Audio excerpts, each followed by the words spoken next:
boîtier rechargeable ou bien non rechargeable dans la stimulation médulaire. Comme vous le savez, on l'a vu, il y a deux types d'électrodes, les électrodes chirurgicales ou bien les électrodes percutanées. On a vu leurs différences. Dans les deux cas, ces électrodes vont être reliées à un boîtier de ce type qui peut être plus ou moins volumineux suivant la marque et suivant le type de boîtier. Donc il peut s'agir d'un boîtier rechargeable ou d'un boîtier non rechargeable. Lorsqu'il s'agit d'un boîtier non rechargeable, il va durer environ 3 à 5 ans avant de devoir être remplacé par un nouveau neurostimulateur avec une batterie toute fraîche. En revanche, lorsqu'il s'agit d'un boîtier rechargeable, la durée va être plus longue.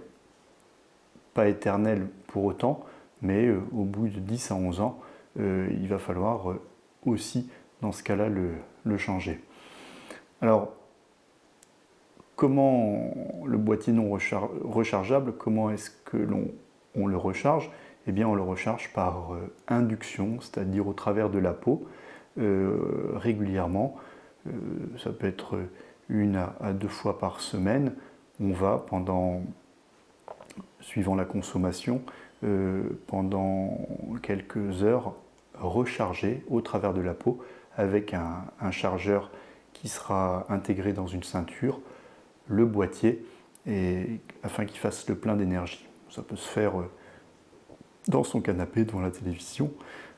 C'est une opération qui est absolument non douloureuse, mais qui doit s'effectuer régulièrement. Dans le cas d'un boîtier non rechargeable, bon, bien entendu, une fois qu'il est mis, il n'y a plus besoin d'y toucher pour ce qui est de l'énergie. Alors, dans quel cas on va avoir recours au rechargeable ou au non rechargeable?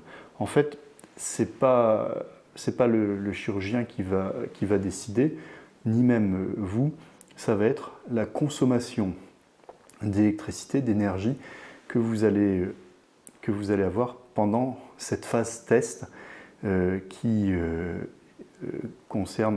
dure environ 1 semaine à 15 jours après l'implantation de l'électrode, où vous êtes à la maison ou à l'hôpital, où on va juger de l'efficacité de l'électrode avec un boîtier qui va être externalisé.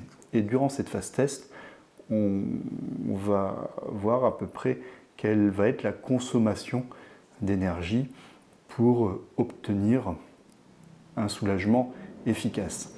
Si vous utilisez plus de 3,5 volts en moyenne, la consommation étant ou bien 4,7 mA, on considère que la consommation est importante, et donc si on met un boîtier non rechargeable, le boîtier ne tiendra pas longtemps avec ce type de consommation. Donc, dans ce cas-là, on va avoir recours à un boîtier rechargeable. Ce qu'il faut dire aussi, je ne l'ai pas mentionné, c'est que les boîtiers rechargeables sont plus chers, environ du double, voire le triple du prix d'un boîtier non rechargeable. Donc finalement, ni le chirurgien, ni même le patient ne décide si il veut un boîtier rechargeable ou non rechargeable. C'est la consommation durant la période test qui va orienter vers l'un ou l'autre de ces neurostimulateurs. Il faut savoir également que les boîtiers rechargeables peuvent être un peu plus contraignants parce que voilà, vous devez en permanence avoir à l'idée qu'il faut vous recharger, il faut emmener le matériel en vacances et en déplacement. L'avantage vis-à-vis de cet inconvénient, c'est que l'électronique embarquée peut être plus performante et peut permettre, par exemple, de détecter les changements de position et d'adapter, en fonction de votre position, l'intensité du courant électrique.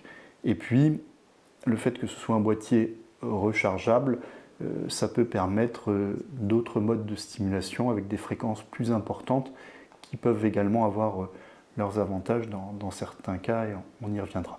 Donc finalement, deux types de boîtiers, non rechargeables et rechargeables, mais pour lequel en fait on n'a pas tellement notre mot à dire, puisque ça dépend de la consommation que vous allez faire durant la période de test, qui va en fait orienter vers l'un ou l'autre de ces matériels